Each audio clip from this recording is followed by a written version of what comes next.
chosen us. If Border Radio were a commercial station, we'd probably play something other than the music you hear now, and of course, play commercials. But you probably listen to Border Radio because we're not that. We're non-commercial community radio. But the only way we can do this is when you choose to support it. Visit borderradioaz.org/donate to give today.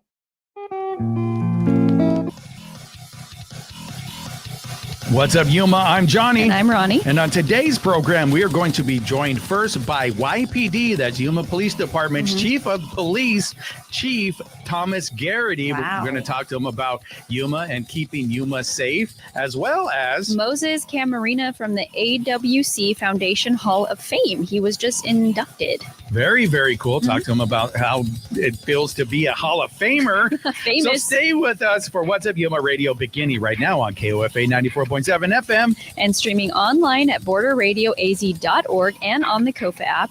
And you can stream right now on the Border Radio Facebook page and KAWC YouTube page, and email us at whatsupyumaradio@gmail.com. What's Up Yuma with Johnny Porter is sponsored by Yuma and Imperial Valley Wealth Management, offering solutions for those who value financial planning. YIVWM.com. Jilly from Philly. Nick Papa Giorgio from Yuma.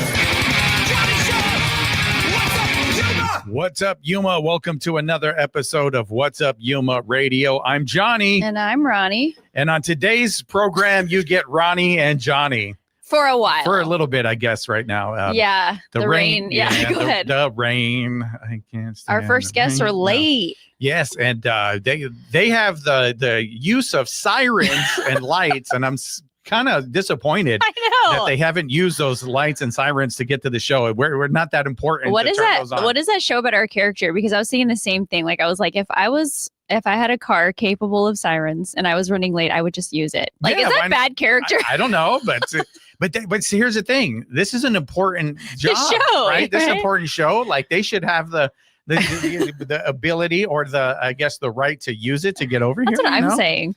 Yeah. I'd be like, woo, or if for anything, I'd be like, I'm a little late. I'm just going to flip them on. Yeah, you're late to a meeting and then you turn on the lights. I don't know. Maybe sometimes they do that. We'll ask. Maybe if they have to keep like a log, of when you use your lights and for what. Because I know with my husband driving the ambulance, you have to log everything. What do you mean? Like, you have to say if you're in like emergency mode, there's buttons. So like the computers know, and then like tells dispatch and like, Gotcha. So it's probably, or maybe it's not just as easy as just flipping the switch. So it's going to get logged. They'll be like, you're not even on shift today. Why are your lights on? Why do you have everything going? It's like, well, have you heard the show, What's Up Yuma Radio? Late. We needed to be there on time, but well, you know what? We're gonna like just wing it till they get here. Yeah. But I mean, it's Friday, right? Aren't you happy? I am happy it's Friday. Yes, tonight I have the weigh-ins for YFL 7. I'll be doing that. So why don't you share like what is that? So YFL 7, that's well, I know that, but the weigh-ins, like what happens? Well, I'll start with the YFL 7. So there's a fight. Right. So the day before, they have to get weighed in to make sure that they made weight in order to fight. Right. Because everything's at a different fight scale. So everybody gets weighed in tonight. And there's also going to be a meet and greet with Uriah Hall. I know him. Yeah. He's one of the people I do know. That's Uriah Hall. And then let me see if I can get the other name here real quick. Is Kelvin coming? Well, Kelvin is definitely going to be here. And nice. I'll find the other. We didn't get him on the show. No, he was super busy. He was all around town too. He did something Maybe big. He didn't like us last time. No, he did something in San Luis. That's why he couldn't make it. He couldn't make the drive. He didn't want to risk it like these two. Double booked. Yeah, coming all the way from there. Let's see. So I do know about Uriah Hall. I remember hearing that name. Yeah, and then Hannah Goldie. It looks like Hannah Goldie. Girl. Yeah, Hannah Goldie. She's a UFC veteran. So they're going to be there tonight, and it's a free event. It's a family event. It's at the Yuma County Fairgrounds at the Legacy Building. So anybody could go and meet some UFC veterans, which Kelvin. It's special from here in Yuma. That's right. And he's a UFC Hall of Famer. Yes. So not just some veterans. Cool. Yeah. You get to meet a UFC Hall of Famer tonight. So I'll just be kind of announcing that. And so you're going to be like announcing the names and the people. Yeah. And then like the weights, like who, like if they made weight and stuff like that. Yeah. So what if someone's over? So in a professional one, there's different strikes against you. Okay. Right. Like, so if you're fighting in the big leagues, and for a lot of money, you get less money. So I don't know on this one what their particular contracts are, but if you don't make weight, you lose some of the purse. They still let you fight? You could fight if the other person accepts it. Because they could be like, what? You're like 10 pounds more than me. This isn't fair. Yeah. So like, if they come in super chunky like that and and it's like, no, that's unfair. Like, sorry, I couldn't stop eating pizza. Yeah, and tacos. And so what happens is that, they have to accept it. And then the person that didn't make weight has to give up some of their purse. Wow. Some of their money. And I don't know how much these fighters are getting paid tonight. Yeah. It is a professional fight. It's sanctioned by the governing board of Arizona. So whatever the rules are, I'm not totally familiar, but. And that's tonight at the fairgrounds. Right. Yes, tonight at the Legacy Building at the fairgrounds. That's going to start at 6:00, and it's inside. It's indoors. Because right now everything's wet. Yeah, everything's all. My feet are wet. I know. You said you came in and you're like, I'm going to take my shoes off, and I said, why? She said because they're wet. And my dad would always say, if your feet are wet, you're going to get a cold. Yeah, do you believe that? Yes. Oh, you do? I've seen it happen enough. No, that's it's an old wives' tale. What is it? Correlation does not equal causation. Is that what it is? I think that's how the saying goes. That's above my pay grade. But anyhow, so I'll be doing that, and then the fight's tomorrow. The fight tomorrow. Yeah. Very exciting. How about you? What do you have going on, Orani? Today, literally nothing. Just the show. Nothing. Grocery shopping. Well, that's always a good time. Not going to do the weigh-ins, and then tomorrow is my son's 8th birthday. Yeah, so you won't be with us at the fight because we're gonna hang out, have some quality family time. But that's good. That's better. Family time is definitely the best way. Choice. We're not doing a birthday party. I'll tell you, I don't like birthday parties. They're so stressful. Period? No, I mean, I like to attend and leave. I don't like to host. Yeah. I'm just not a host. Yeah, you were mentioning that yesterday about Thanksgiving. Oh, yeah. I just know my strengths and weaknesses, and hosting isn't one of them. And so putting on a birthday party to me is extremely stressful. So what I did was I just invited like 8 of his friends from school for just like a play date at the Children's Museum. That's it. That's cool. Like, that's a no birthday. Gifts, nothing. They don't get nothing, no gifts at all. I just said, like, it's weird. Isn't it weird? Like, you don't know these people and you're like, buy my kid a gift. You know, I find it so odd. Oh, that. Yeah. But from you, do you? Oh, I offer to pay their entrance fee. Because it costs money to go. I'm saying for your kid. Oh, I got him something. Yeah, that's what I'm saying. I got him a freaking $200 Picasso drawing tablet. Oh. Yeah, me and my sisters pitched in, and my mom, this kid's an artist, and I thought, why buy him another, electric car that he's going to break in a week? Let's pitch in and buy him something that'll like hone his skills. My boys' birthdays, both of Micah and Malachi, their birthdays are in December, right next to each other. Yes, that's how mine are too. And they're both in November, 9 days apart. 9 days apart. Yes, we just had Kempers. These ones are 4 days apart. It's so stressful. It's and you have Christmas. Yes, exactly. And yes, then the Christmas comes up, but they're already sending me stuff they want. And yesterday, so Malachi is pretty cool. What he wants some speakers, so he can listen to his music, and he wants a really good sub, so he can get that deep bass. That. Yeah, that's it. I was like, wow, that's your older one. That's my older one. Yes. Yeah, he's gonna be 17. I was like, well, that's why I was like a kid. I wanted the sub. Oh yeah, I had the big what is it, Iowa speakers? Like that was like a big brand back in the day. Like I had the big stereo system in my room. That's what he wants. He wants that good, and he wants to, again, feel the bass, which I relate to. That's not going to keep you up at night. What? Well. I hope he doesn't listen to it at night, but that's what he wants. And so it was just cool to kind of look like, oh, I remember being a kid and wanting to have all the bass and stuff like that. When you get a car, then you move it into a car stereo and then have the bass. And my other son, Micah, broke his monitor for his computer yesterday. Yeah, he broke his monitor. And so that's what he wants now. So he wants a new monitor. Okay. Because the kids with the video games and stuff, they, I guess the resolution and all these things matter. I don't know if you play video games at all, Talon. You can hear. Do you play video games? No. Oh, he does. You're getting. I think the guests are here, but I want Talon to answer. Do you play video games, Talon? Just say something. Yeah, I do occasionally and all that. Okay, so my son Micah is telling me about the video games and the monitor. and the latency is like, because you got to get off a shot. Do you know anything about that? Yeah, I do game on a computer monitor or a gaming monitor specifically, and like basically it's just it has like higher refresh rates compared to like normal. Wow. So you get more frames within the thing, so you can actually make an accurate shot or anything like that. See, so, that's what he's trying to tell me. It's like I don't get it. He has a lot. I have it's technical. I have a nice TV in his room, and he'd rather be on a little monitor because of like the refresh rates, and like you get the shot up quicker. 85-inch in our living room. 85-inch. So our kid likes to play on that, but we're not big video game people. But yeah, get them what they want, and like so that's why I got my kid the drawing tablet because he likes to draw. An artist. Like why not? Very cool. And it's got like all these tutorials of how to draw. Like it's just really neat. Yeah, very That's cool. That's what I'm going to do tomorrow. So we got birthdays coming up, and you have one tomorrow. I have some then. Yeah. But I guess our guests here. So I guess we're going to take a break real quick. Yeah. And then we're going to see if they sped over here or not. So let's take a break real quick, Talon, and we'll be back with the police chief. You're listening to What's Up Yuma Radio right here on 94.7 KOFA Border Radio.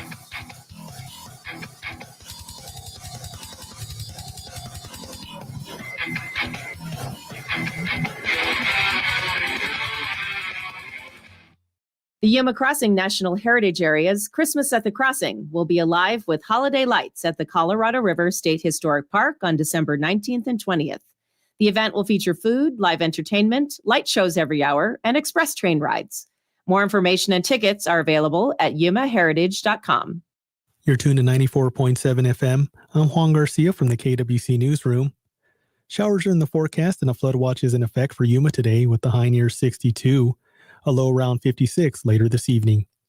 Congresswoman Adelita Grijalva announced her U.S. committee assignments now that she has been sworn in after a 50-day delay. For more information, visit kwc.org/news.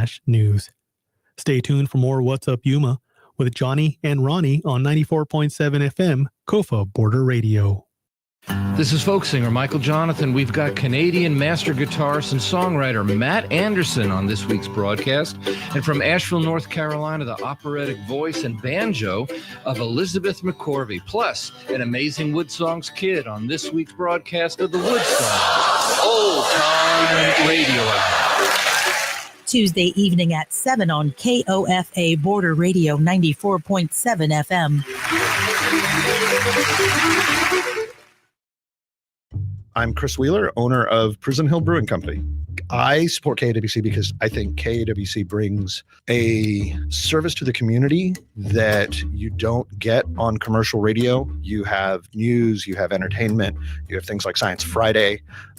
It's a perspective that is not available on a commercial platform, and it's oriented towards the community, for the community, and from within the community. Prison Hill underwrites KAWC and community radio because of what it brings to Yuma. It is the local perspective told by residents and from the view of people in the community. I don't think you get that anywhere else.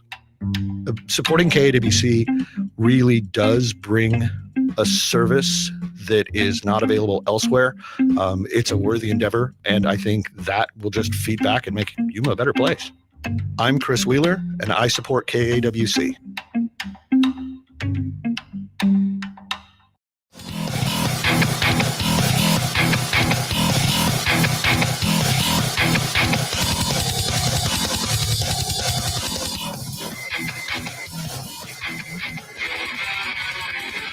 What's up, Yuma? Welcome back to What's Up Yuma Radio. We are here now joined by the Chief of Police, Officer Garrity, and we also have Officer Johnson. What was your first name again? I'm sorry. Hayato. All right. Good to meet you. Good to meet you. So driving in was a little bit of a mission, huh? Oh, it was wonderful. I just, I'm so glad that Yuma is the sunniest place on earth and stuff. But not right now. No, but it is pouring out there right now. Yeah. And, just asking people, please be safe driving. And slow down. Yeah. Watch the flooding on the side of the, it's like coming up 32nd Street, the side lane. Mm-hmm. It's flooded. It's starting to flood. Yeah. So when I was on the way out here, I get here pretty early, and it wasn't too bad. It was just kind of drizzling and stuff like that. So I'm enjoying it, and I have my windows down because it was like nothing, And then not right now, and then a semi drove by and just splashed me on the way. I was like, oh, okay. I probably should roll up my windows. But that's the fun part of Ray. Yeah, exactly. So we like to get to know our guests a little bit on the show. So start with you, Chief. How long you've been in Yuma? Are you from here, or I'm not from here. I've been here come January. It'll be 3 years. Oh, okay. Wow. I grew up in Pennsylvania, up in the Appalachian Mountains. Did some time in the military, and thinking that I was this great person coming out of military, jobs were everywhere. I went to the DC area to get a job, and I got laughed at. Really? So what explain? Yeah. Why? So I was in military intelligence. Oh, okay. All right. And again, you think you're hot. I got this. So is that you want to go to DC? You're a cool guy. Like you're trying to get into the Secret Service? Yeah. Like what? Well, like no, CIA? actually like the CIA or Whoa. State Department. Okay. And when I put my applications in, they laughed at me. They laughed. They laughed. That's not I wasn't. nice. No, that's mean. I had just turned 21. I had no college education. Oh. And they said, Yeah. come back when you get a degree. Wow. And Were you heartbroken? yeah, I'd be sad. I'd be sad. I'd be like, dang, there goes my dreams. And again, back then, they were very competitive for jobs. Okay. I mean, there are people looking for jobs, and ended up working at a government contractor as a security officer, and applied to a police department, Prince William County. That's right outside Quantico. Okay. About 30 miles south of DC. Okay. Yeah. And I became a police officer in April of 90. And I came here, 3 years ago? So okay, it was 32 and a little bit over half a years that I was there. Wow. And I got the wonderful opportunity to come here and the honor of the community and the officers to come be the chief here. So was that like a recruitment process? Or did you get recruited to come here? Oh yeah. Okay. Well, there was it's an open nationwide recruitment, and I did apply, and it was, of course, they only recruit in the wintertime. They do not recruit in the summertime. Because they're smart. Because they're smart. Yeah, exactly. They are very smart. So, like, come down. It's great here. But I got to meet some really great people, and it just made my decision of wanting to be here that much more. And in the 3 years that I've been here, I couldn't have asked for anything better. It's everything that my family expected. I love that. The friendliness. The only we get that a lot on this show. People are like, humans are friendly. Yes. The only thing is how everyone knows your business. I mean, Gossip City. So it's like everybody knows everybody, right? That's why it's because it's a small city. So I like to tell a story. So I was eating at Chili's, and my wife had came to visit because she was still back in DC, and I'm eating with the HR director and my wife, and for lunch. By the time I got back to the police department, there was already that I was eating with two women, and did my wife know I was eating with two women? Oh, gotcha. Oh, I see. Like that. That's what you mean. That's rumor spreading. That's rumors. Yeah. Yeah, but it's how quick it gets how back. quickly it gets hilarious. back. I had lunch with somebody, and again, they're like, "Oh, I heard you had lunch with that person." Yeah. I do eat. That's what I would say. But nutrition is very high on my values. The community takes care of each other here. Yeah. That's very true. We are out in the middle of nowhere. We're 2.5 miles from anywhere. And that actually coalesced the community together. And, the support that the community gives to law enforcement in general. Yeah. So you've noticed a difference from where you were at, like the support wise, or?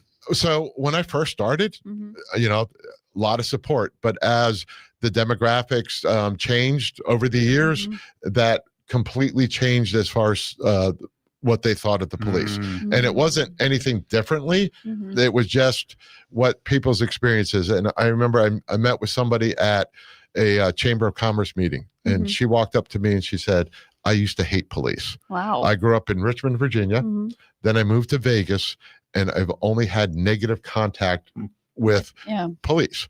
She goes, "My mind's changed because the first time I got stopped here in Yuma, I'm like, oh, here it comes." Yeah. And they're like, "Oh, your brake light's out. Here's some places that you need to go fix. Please get it fixed." And she goes, "That was a totally different experience." It changed her mind because of that one interaction. Yep. I love that. I try and tell the officers that yes, we have a great trust here. but it can be easily broken. Oh, yeah. Yeah, absolutely. And I think the trust is here because the officers are from the community and they are part of the community. Not every interaction with police is going to be positive. No, that's just not realistic. Yeah. So are you from here? I'm not. No, I was a military brat. So my dad was in the Marine Corps, moved around a bunch. I was born and raised in Okinawa, Japan. Wow. I'm actually half Okinawan, but moved around, ended up here in 2009, moved away a couple years later to college, and Yuma sucked me right back in. So. Wow. And I see your shirt says public affairs. So do you handle this like with interviews and marketing? Try my best to. I just took over the unit in June or July. Oh, okay. So I'm new to all this, but yeah, do you like it? It's different. Yeah. I'm not used to all the cameras, public speaking. Oh, okay. All that stuff. But so, okay, wait a minute. Did you apply for this or you get voluntold? I applied for it. Oh, okay. Well, it's your fault. You're like, I regret this. I did it to myself. You did it to yourself. And I did it to myself. The hot lights beaming down on you and the camera pointed at you right now. No. So has that to do with like marketing and like the way that the police department is viewed? Do you help with that? Absolutely. Yeah, I do all the social media stuff. You do the social media stuff. I like okay. Because I did notice there was like a change in the social media. Some of the stuff was even funny, right? Is that you? Yeah, that was me. That was you. Okay. Yeah, I got approval from Chief, my sergeant, Sergeant Franklin. Because it was like you even poked fun at some of the criminals a little bit on there, you know? Not intentionally. Okay, but there was a little bit of fun in there, right? Yeah, absolutely. Okay, yeah. So I saw that. I remember I saw like, whoa, this is different. Yeah. Yeah, Johnny, crime can be fun. Well, wow, Ronnie, geez, edit that out over there. It's live. You can't. She said funny, not fun. So anyhow, so that was your decision to kind of change up that the format. Yeah, there you go. I think law enforcement is viewed negatively nowadays. So it's just. I want to make light of the situation, and and I just think the public also deserves to know what's going on in the city. So, and you did both. You let them know, and there was, like you said, the levity in there. It was kind of fun and funny. And I was looking through the comments, and people enjoyed it. People are like, "Oh, this is pretty cool. What is this all about?" That like it. There's some people that yeah, those are haters. Don't worry about the haters. They're always going to be there. I continue to do it after the fact. So hate is gonna hate. All right, Officer Johnson, 100%. Hate is gonna hate. 100%. Yeah, you get the good and the bad. So, did you always want to be a cop? Well, my dad was military, so I was leaning towards military route, but I'm asthmatic, so they booted me and told me I couldn't join. So the next best thing to do was be in law enforcement and serve the community and just help those who need the help. Okay. So I want to go back to the social media thing real quick because he's all stuck there. Because there's other places I see kind of do something similar. Other police departments do something similar, but yours was definitely unique. And you said you're going to continue to do it? Yeah, we're just in our busy season right now, so you can't get to it as much, but but as it starts slowing down, hopefully I'm back in the office and I could do my thing again. Ah, very cool. I look forward to it. It. You said busy season. So what does that mean, busy season? Because our population doubles? Is that why? That and we're busy with events. All the events happen now. Yeah, that's true. Because the weather's nice. Yes. Yeah. So we just had the Veterans Day parade. We're going to have the light parade coming up. Oh yeah. But it's also the police department would participates in Shop with a Cop, and there's a lot of businesses like JCPenney, Target, Walmart that trying to give stuff to the disadvantaged, and that's we want to participate in that because we think it's important to give back to the community. Absolutely. But we had to just recently was the Taco and Tunes. We'll have Burgers and Brews. We'll have the Ag Fest. All of the festivals and stuff are now. And so those festivals you're saying you attend them, but you also have to have a presence, like for law enforcement as well. So you want to make a public appearance with some, but then you also got to make sure that nobody's getting too crazy, right? Yeah. Oh, gotcha. Or safe. Make everybody safe. Okay. Yeah. That's a good public relations way to put it. Everybody's safe. Yeah. Everyone needs to feel safe. Yeah. Whoa. Oh, okay. Okay. Cool, gotcha. Hey, I was like, I just heard it was like, God, is that you? No, yes, that was I thought that was too. I'm like, I'm sorry. Yeah, Lou, Amen. I don't think Lou doesn't know the format. Yeah. Moses comes in a little bit later, but and we started interviewing them late. So yeah, so we're gonna go a little late. We're gonna go a little late. We're gonna with do these what guys. we want, yeah, huh, Johnny? This is my show. I'm gonna do what that go on. So you hear that, Talon? So we kind of got your backgrounds, and one of the reasons that we kind of wanted to interview is I always wanted to know, like, how safe is Yuma, being a border town?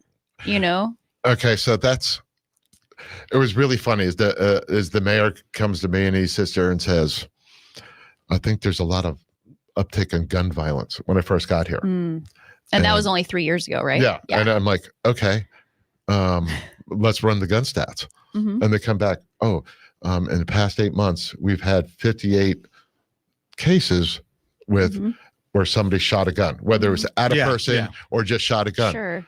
And I went, okay.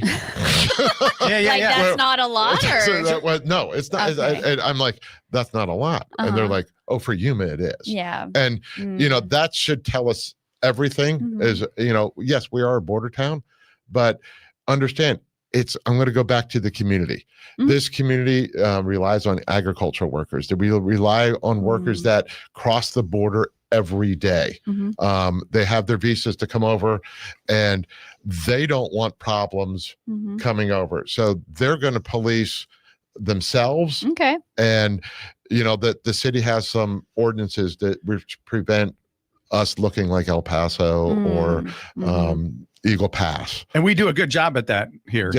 Yeah. I mean, preventing that. So we've had several congressional delegations come down here to look at the border. Yeah. That talk about how the immigration has affected the community locally, and they are amazed when they go through Yuma at, like, this is not what we expected a border city to be. Yeah. Well, and so one thing, we're technically not a border city, right? And then we are now.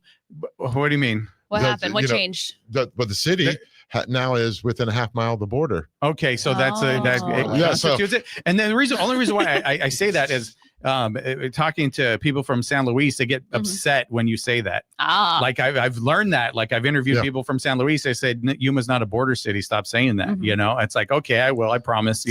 So I did my part, but no. But now we are. And then we were on when I did my previous show, is more political, and then I would get calls because it was like, certain politicians wanted to make Yuma look really dangerous because of the border during a certain time, and then it would be like calls from people like, hey, like, calm down, guys, like, that's not true. And you can't let them just say that because it's bad for business. It's bad to people.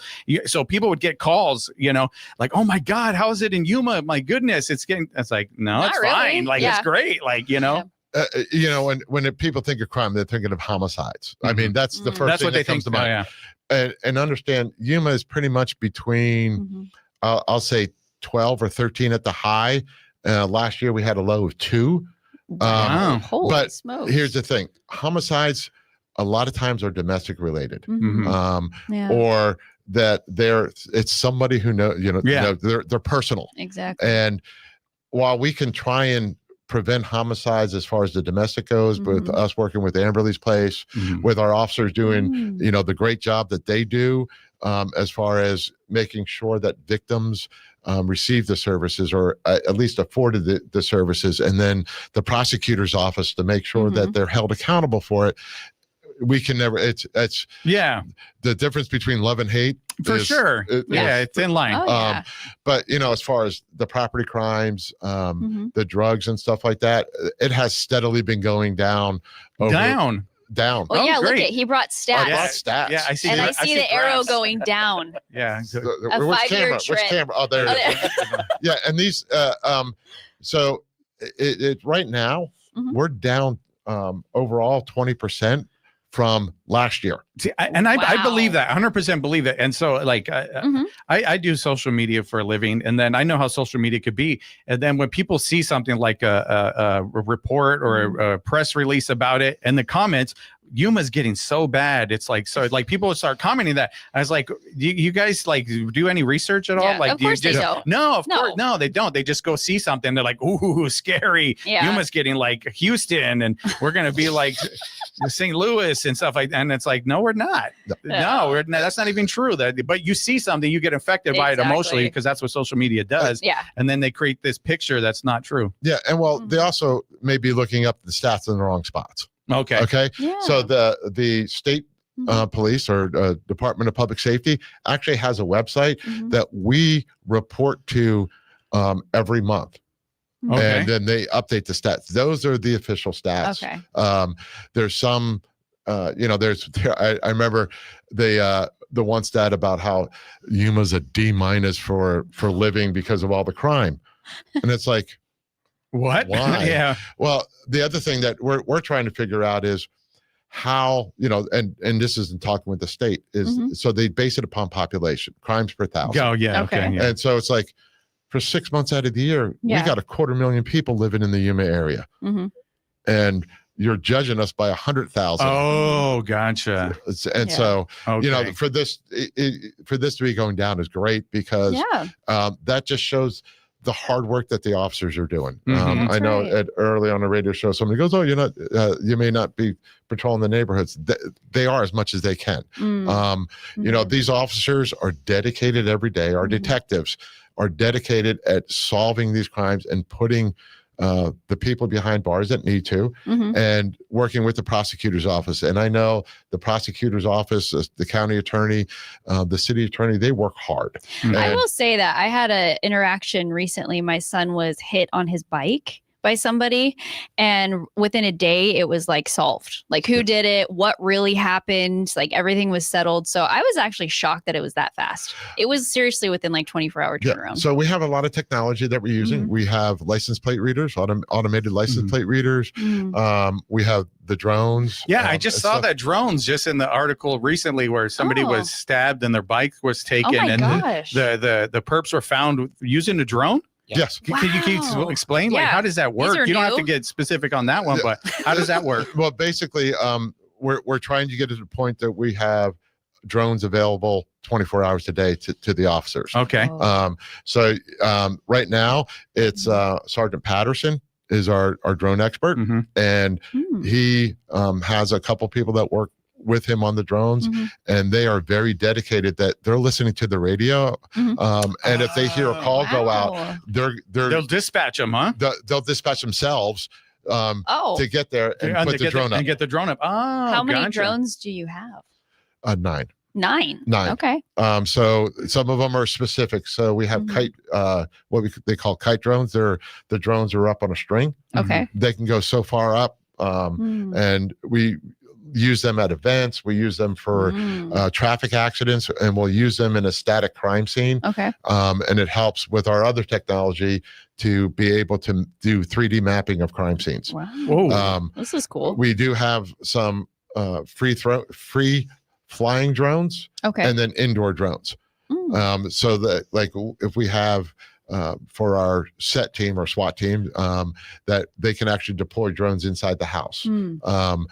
This, the overall view of what's going on, and it's safer for the officers. I was going to say that, way safer. Yes, but it also helps us that if somebody is running, it's, you know what, I can see you quicker from 400 feet up than I can following you.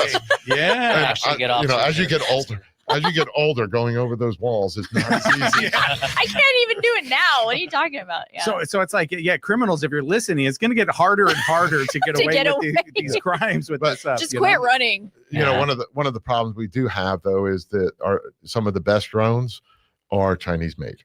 And the federal government, and it's again nothing. That's, we got to work with what the federal government gives us. They don't want that. They don't want that. The technology. Okay. I see. That because of course they can't tell the spyware. They can't. Wow. Yeah, see what's on it. There's so much into it. That's crazy. Can you explain a little bit more about what technology? Anything else cool? Well, so like sound weapons. No, I'm just.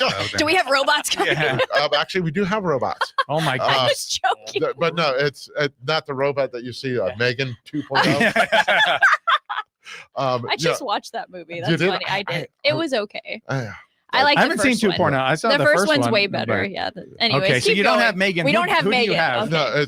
No, they're robots with tracks that for bomb disposal. Yeah. You know, and we've gotten into that. We've gotten X-ray machines, portable X-ray machines, so that we can use them for our ordnance. That, you know, being in military town, a lot of retired military people, they may have kept souvenirs over the years. Sure.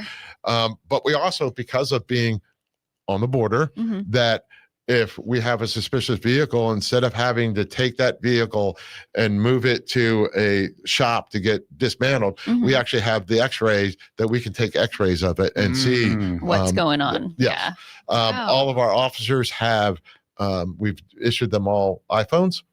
And part of that on there is that we actually have translation apps. Oh, nice. So, you know, you being on the previous political show, it is not just Spanish.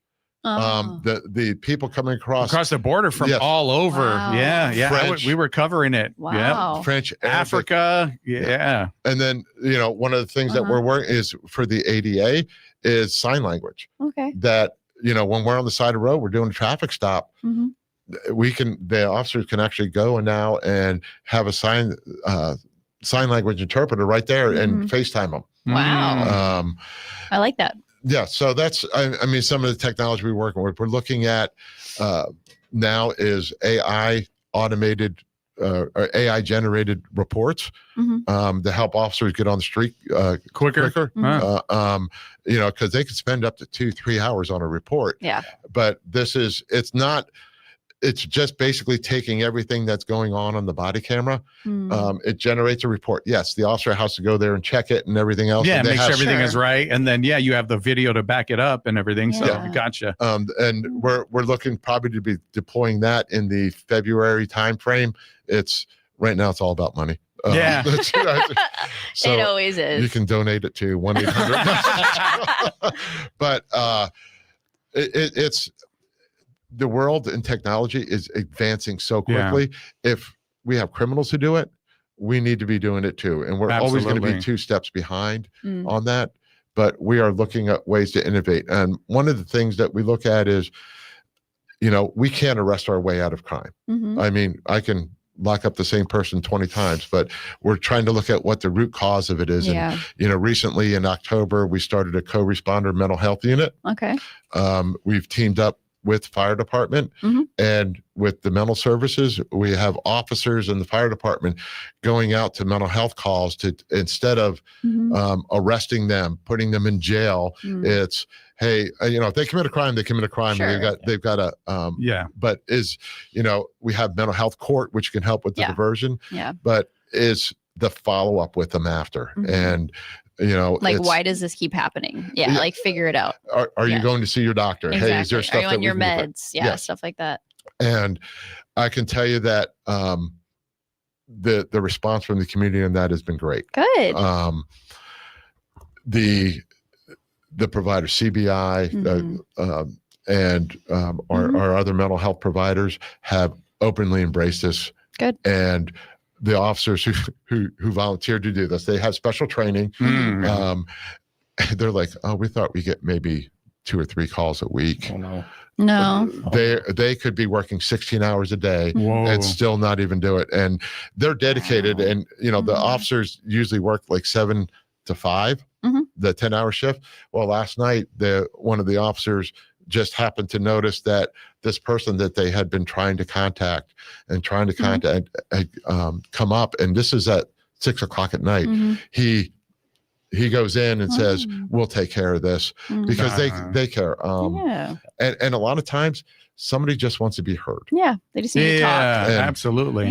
So, and you know, the next part that they're going out to is the homeless outreach. And, you know, when we look at, you know, not to sound too like philosophical or anything, but when we look at a lot of drug abuse or homelessness, it is because they do have mental issues and they've been trying to self-medicate. Totally. And, you know, does this help us get them the help that they want? You know, there are some people who don't want help, and there's nothing we can do about that. Very true. Except just keep trying. Yeah, but like you said, trying and getting these programs in place and partnering and then doing what you can on that side, because you said you can't arrest your way out of this, right? It's not going to be, it doesn't work. But if you get down to the root cause, you start to deal with that. We have a better, and that's what everybody wants. They want the best Yuma that we could have, right? Yeah. Right. We can all agree upon that. That's what we want. We want to feel safe. We want to know that we're safe. And so why not all partner together to make that happen? Yeah. Do you have anything to say, Officer Johnson, before we leave? No. Well, with the PR guy on. All for me. But see, wait till he gets on Facebook again and starts doing that. Yeah. I want to see some drone videos. I want to see some stuff like that. Like that would be really cool. Well, most of those, and when you see out on social media, like people may be kicking the police department because of a crime or what they believe happened in a crime. Would I love to release that stuff? I would absolutely love. You can. Because what we end up doing is if we release that before they've had their due process, it's like we're tainting the jury. That's right. Yeah, a lot of people don't understand about that. And then me doing radio for the past 15 years and interviewing, like I've not because I went to research myself, but just doing the radio, I've learned, like, wait a minute, don't judge. Yeah. I got to sit back until you know everything. Until you have all the facts, and then it's like, because even like back in the day in social media, it was like the fastest to put about it, report it, whatever, right? It was just that. And it was like, I got that completely wrong. I'm never going to do that again. My goodness. And I already had a bunch of people riled up, about it. Right. Yeah. And then it was like, that was not the truth at all. And sorry about that. And so you definitely have to be careful about that. Yeah. And partial videos don't show the entire story. No. And it's like, that's not really what happened, but you can't show that. Yeah, you can't do it because they have to have their day in court, and you can't taint the jury. Right. Yeah. And that's why we want to respect everyone's rights. Yeah. So before absolutely. we go though, did you guys use your sirens to get here? We want to know. Are you pleading the fifth?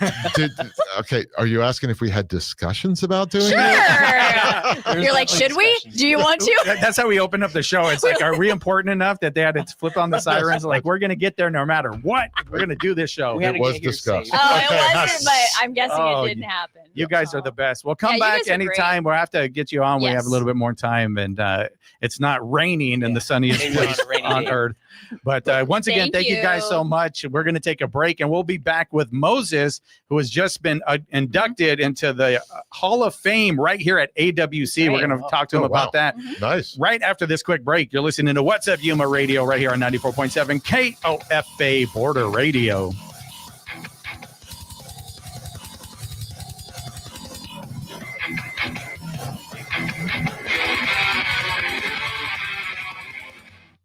What's Up Yuma is sponsored by Yuma and Imperial Valley Wealth Management, offering listeners a one-on-one, no-obligation consultation to review their current financial affairs and provide strategies for meeting future goals. More at yivwm.com. Investment advisory services offered through CWM, LLC, and SEC Registered Investment Advisor. This week on the Retro Cocktail Hour, we'll hear the exotic sounds of vibraphonist Mark Riddle, Mr. Howley, and Tiki Vibes, plus the bongos, flutes, and guitars of Los Admiradores. I'm Darrell Brogdon. Join me where the music is always shaken, not stirred. The Retro Cocktail Hour. Saturday evening from 7 to 9 on Border Radio KOFA.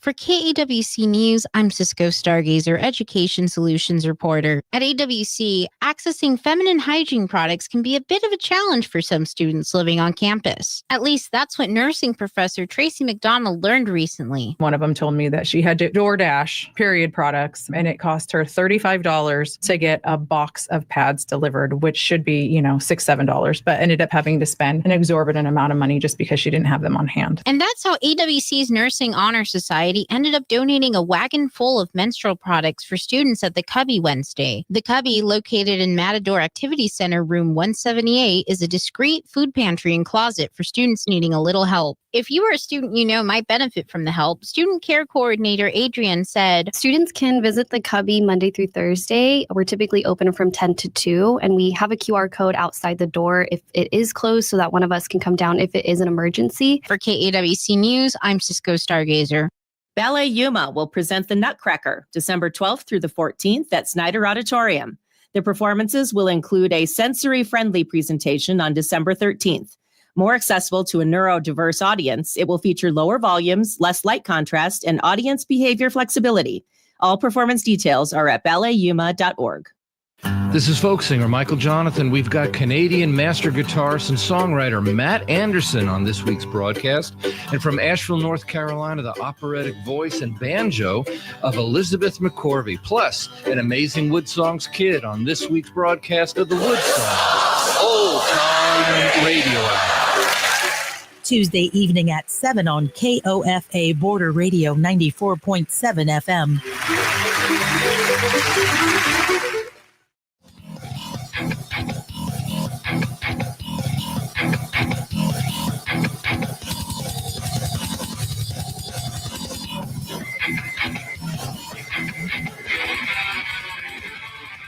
What's up, Yuma? Welcome back to What's Up, Yuma Radio. We are here now joined by Moses, and he has just been inducted into the Hall of Fame here at AWC. Mm-hmm. And so, like we do, we always like to get to know our guests. But first of all, thank you for being with us. Thank you for having me. I'm going to get that mic a little bit closer to you so we can hear you. Mm-hmm. I know Juan doesn't want it in the shot, but we got to get close. Yeah, I got to hear you. Are you from here in Yuma? I moved to Somerton when I was 12 years and 10 months. Oh, okay. So where you're from originally? All over California, but born in Bakersfield, California. Bakersfield. All right. Mm-hmm. Yeah. So what brought you to this neck of the woods over here in Somerton? Well, a few things. We wound up, we were homeless when I was 7. And we wound up moving around, wound up in Orange County. And then my dad worked for Disneyland. And he got hay fever, and he heard that you're supposed to send your sinuses to Arizona, and you get well. We had a conversation about that the other day. Yeah. And it turned out not true. And yeah, it was like. Well, it was true for my father. So it helped him. Yeah. He got a pastorship in Somerton, and that's what brought us here. And he got well. And so we've been in the area. So I moved around so much. I just wanted to settle down and call someplace home and set roots. So to my wife's dismay, we've been here in the area ever since. Oh no, she wants to move. She wants to be someplace green. Green, yeah, that's one thing we are not. We do not have green. Yeah, there's not a lot of green. Except the green lettuce fields. Yeah, that's true. Right now it's green. Yeah, absolutely. You got the lettuce fields. You drive up 16th Highway 95 to get here. You're going to see a lot of green. So that's for sure. But so you made Somerton your home, or you live in Yuma, or no? Well, we moved to Somerton. And then when I got married, we went to Flagstaff and then back to Yuma. What did you do in Flagstaff? So we were in Flagstaff for 2 years, 3 years to get my bachelor's and master's. And I did work 1 year at the high school. Okay. And then, but I guess we'll talk about it later. When I graduated from AWC, I was given a letter that I had a job at Arizona Western as soon as I got my master's. Oh, nice. So that letter burned a hole in my pocket for 3 years. And then I got my master's on a Friday and I reported to AWC on a Monday. Wow. What's your master's in? Is it guidance and counseling? Oh, nice. And what was that? Sorry. Guidance and counseling. Guidance and counseling. Okay. But I was hired as a math teacher and wrestling coach. Oh. Okay. So master's in guidance and counseling. Why? Like, why? Why'd you choose that as your field? Because it just seems like in my whole life, I was helping people, advising people, counseling people. I mean, I'm talking about 5 years old. Farm workers sitting me down and telling me why they're divorced and why they're a wino. Wow. Oh my God. At 5 years old, that's a lot to take in, Moses. And, what was your advice back then? Mostly listening. Yeah, you got a lot of listening. You got your listening skills. That's what it is to be a counselor. It really you got to is. listen. Yeah. And then my dad, he had a couple of big traumas in his life. And I remember him sitting me, I was 8 years old, sitting me on the box and pouring his heart out to the wall, but I was there. Yeah. So anyway, so my bachelor's is in secondary education with PE as a major and math as a minor. But my master's went for guidance and counseling. Okay. Gotcha. Because like you said, the early roots of it, right? Being able to listen, being empathetic towards people's situations in life. Yeah. People were always complaining to me if they had a problem that I was supposed to resolve it. Yeah, I guess, and so so what about like in high school and stuff? You were thinking like still same thing, huh? Well, yeah. One of the things that I had on my talking points was, there was two big influences that formed the trajectory of my life. The second one was at 13 and 14, we went to California to pick plum prunes. And my older brother and sister, first day, got poison ivy and were sick in the camp.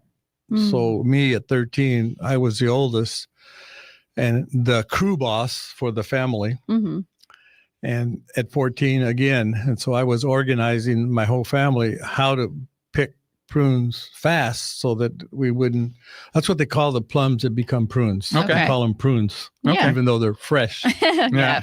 And so I was the organizer, so my dad wouldn't get mad that we weren't picking a lot because we were absent two older siblings. And so that organization of my crew, my family, and then at 15, we didn't go pick prunes, and I got to play football early. And I'm telling these 14 and 15-year-olds what to do because they didn't know what to do. And all of a sudden, the coaches say, well, you're the captain. Oh, wow. Like, okay. And then that led to, they convinced me, the students, the players, to run for student council. And I got elected, of course, with the football team supporting me. Yeah. And then the teachers saw that, they saw promise in me, and so they started grooming me for college. They said, you're going to go to college. The same teachers that would tell my Somerton classmates, you're going to make a good janitor when you grow up. They were telling me that I was going to go to college. Yeah. So I did. And at Arizona Western, I did well too. And then that letter from the president when I graduated burned a hole in my pocket until it made me. Yeah. It carried me through the tough times. I love that. Yeah. To get the master's. Cool. So what was your relationship like here at AWC? Originally, when you came to school here? It was fun. It was great. I was student body vice president. I was in wrestling and in a lot of clubs and, lived in the dorms. So it was a great place back then too. Yeah, still is. Yeah. What did you like about wrestling? So were you like really good? Well, yeah, I wanted to be a basketball player. In fact, I played freshman in high school, freshman basketball and JV basketball. And then my junior year, I went out for basketball and I was still on the JV team, but I wasn't first string anymore. So I tried to quit, but they said I did quit. And I tried to go out for wrestling, and they said, at COFA, we have a policy that if you quit one sport, you're not allowed to go out for another sport. Wow. So I had to go back out for basketball for a week. To then do something else. No, everybody knew what was happening. So on Friday of that week, the coach calls everybody together and says, well, we're going to have to cut a few people because we're down to the best players. And Moses, I'm going to have to cut you. I know you're a hard worker and everything. Why don't you try wrestling? Oh, okay. So that's how it started. Sir. They knew I wanted to go out for wrestling, exactly. but I couldn't until I got cut. Yeah. Oh, gotcha. So then I went out for wrestling, and my senior year got second in the state, but I got first. I got a state champion at AAU tournament. So I'm a high school state champion, but at the AAU, Amateur Athletic Union, not the high school. Okay, so fast forward. So then you get a job here. You said you're teaching math. Yes, and coaching wrestling. Wow. So the wrestling did pan out. So at least for a job, so you can coach it. Well, not really. No, not really. Math. It was a math. The wrestling program had been cut 2 years before, or 1 year before. They went 1 year without wrestling. That was going to be my next question, because I know they ended up cutting the wrestling program. Again. So, okay. Yeah, but that was the first time they cut it. Oh, okay. And they said, well, would you be interested in starting up the program? They wanted me to come to work at AWC. Yeah. So I made it sound like the wrestling was a must-have. Gotcha. Even though, I wasn't planning on being okay. You're like, I'll just come for the math, but the wrestling. But an interesting thing happened. My my first or second week on the job, the person, my former coach, who was now an administrator, came to me and said, "Hey, there's a guy that has experience coaching, and he wants to be your assistant if you'll let him be the head coach within 3 years." Mm-hmm. I said, "Yes." I don't know how to coach. Yeah. I mean, I was a wrestler, but I really wasn't a coach, and he was a coach. So he was my assistant. Mm-hmm. So I hired Mr. Glenn Maley, who later became AWC's president. Oh, really? Oh, wow. So I'm the one that hired him. Very cool. And he was my assistant. And then he took over. Well, yeah. Then, he climbed the ladder here, and then went off to become, an administrator and the president. Oh. Then came back as a president with experience. Cool. So anyway, that was an interesting story. Yeah. So what does it take to get inducted into the Hall of Fame? Like what is that process like? Well, I think I was a good counselor. Okay. So that people recognize that you were a good counselor, and people were asking for me by name, I mean, I was here for 42 years. Wow. And I was going to say something else about that. They did before I retired, they sort of did an interview with me also, and somebody did the calculation, and they told me that I most likely advised over 20,000 students. 20,000. So you're able to have a hand in helping 20,000 students. Yes. Wow. And I always said there's two kinds of students: those that will follow your advice and those that won't. Yeah. And the ones that followed my advice, I spent a lot of time with them and gave them a lot of effort. Those that I could tell that weren't going to follow my advice. Mm-hmm. Next. Yeah. Unfortunately, but that's the way it's got to be. Yeah. The old saying, lead a horse to water, right? You know, and that's it. You can't make it drink. So, so they recognized the fact that you were a good counselor. You reached over 20,000 people, had an impact, at least, whether they listened or not. They they got some good advice. Exactly. And so then did you get a call? Like you said, if somebody call you and say, okay, well, that was just one of the things. Okay. So then I was also a club advisor and did all kinds of things, took kids hiking almost every semester. And what is the La Cosecha? La Cosecha. I'm getting there. Oh, okay. So, well, we only have like a few minutes left. So, okay. Yeah. La Cosecha in 1990, I noticed that we hired 20 faculty member. And I went to the vice president of instruction. I said, "Look, we just hired 20 faculty and they all look like you and none of them look like me. Oh. And yet our community is growing here, Hispanic and minority communities." So we set up a first La Cosecha with 10 students that were going to graduate. And she told them how to become an employee at AWC. That's cool. And then it just grew from there. I like it went from the next year with cookies, and then later on with hors d'oeuvres and at night. And then my brother was a guest speaker who had just been a lawyer for a couple of years. And the next year he came as a guest, and he said, "Well, I challenge you guys to make this a banquet." Oh. And we said, "Okay, how? Who's going to pay for it?" And he said, "I'll pay for it." Ah. So for over 20 years, he paid for meals for over 400 people. Wow. And then, but anyway, after the first year, there was a banquet. After the event, he came to the committee. And he said, "Now you guys need to give scholarships." And again, we said, "How?" Yeah. And he said, "I will get with my friends and I will raise you $10,000 and you get with your colleagues and raise $10,000. And then we started our first scholarship program with $20,000. And we did that for over 20 years. So I think that's the main thing, So they recognize that as well, obviously. Yeah. That was a good thing because we wanted the parents to be involved. So we made a banquet where the students were recognized in front of their parents, and we gave scholarships. Oh, and so that was quite a big deal. Very absolutely. Cool. So we sorry about the time. It's just all messed up. Everything's been so that's why I was trying to fast forward to it. But you get a call. Is that what happens? They say that you're going to be recognized in the Hall of Fame for the AWC Foundation. Well, yeah. Well, I've actually got a tip off. You had an informant? My brother who's a lawyer told me, "Hey, so and so is going to recommend you nominate you for the Hall of Fame." But we need names of people that know what you did. So I had to give names. Gotcha. So references. Then that nominator contacted those people, and so I kind of knew it was coming. Yeah, and there was you were recognized at the recent event. It was what was it called again? The soiree or something. I can't say that word. Yeah, either SOIREE. We're all in the good. You're in good company. Yeah, we can't say soiree. It's like I asked them when they were on, like, why'd you call it that? Like, what's wrong with you? No, but make it easy on us. Well, that's a great honor. Well, thank you. Yeah, and it was. You've done a lot for this. And school. I was surprised. I mean, I didn't want to tell anybody because it was going to be $100 a ticket. Golly, But anyway, people found out and they started wanting to come. So I had family come from Northern California, from Tucson, from Phoenix, and a lot from Yuma. Well, congratulations. Thank you. Congratulations on being inducted. I appreciate you coming on. And he's done so much for thank you for what you've done for AWC and the community at large. Really appreciate it.